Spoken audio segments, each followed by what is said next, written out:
Hello everyone, আমি প্রিয়াঙ্কা। আমার আরও একটা নতুন ব্লগে তোমাদের সবাইকে ওয়েলকাম। এই ভিডিওটা শ্রাবণ মাসের শেষ সোমবারে বানিয়েছিলাম। কালকের ভিডিওর সাথেই এটা অ্যাড করেছিলাম, কিন্তু ভিডিওটা অনেক লেন্দি হয়ে গেছিলো, যার জন্য আমাকে এগুলো বাদ দিতে হয়েছিল।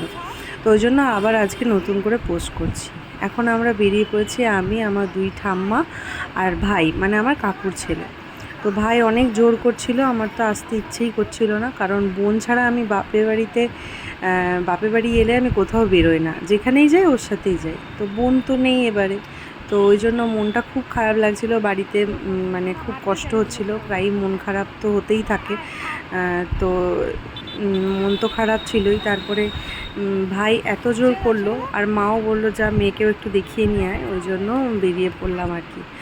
এখন নৌকোঘাট যাচ্ছি, মানে আমার বাড়ি থেকে হেঁটে 5 মিনিট মতো লাগে, আর গাড়িতে 1 মিনিট মতো লাগে। মানে ওই যে তোমাদের সাথে শেয়ার করি না, যে নৌকোতে করে আসি, বাঁশের ব্রিজে করে আসি, যখন বাঁশের ব্রিজ থাকে আর বর্ষাকালে নৌকো থাকে বলি না, তো ওই জায়গাটাকেই বলে নৌকোঘাট।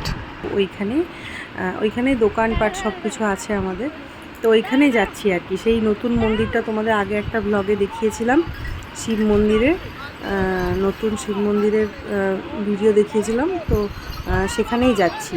আর প্রতি শ্রাবণ মাসে এই যে দেখছো এত মানুষ যাচ্ছে, বাঁকে করে জল নিয়ে যাচ্ছে। এরা সবাই খড়গপুর থেকে আসে, পুরো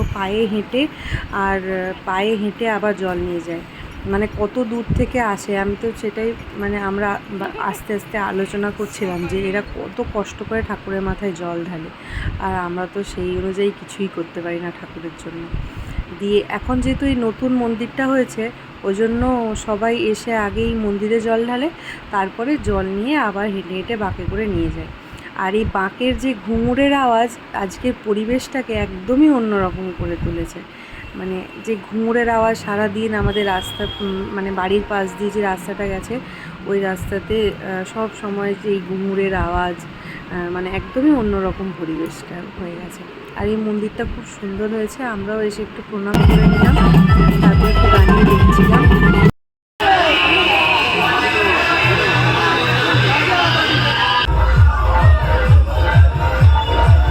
দেখা হয়ে গেছে, এবার আমরা বাড়ি ফিরছি। মেয়ে যাওয়ার সময় পুরোটাই হেঁটে গেছে বলে এখন কোলে নিয়ে নিয়েছি। আর এই যে দুই ঠাম্মা আর ভাই ওখানে খেলছে বলে এলো না। তো আজকের মতো ভিডিওটা এখানে শেষ করছি, কাল আবার।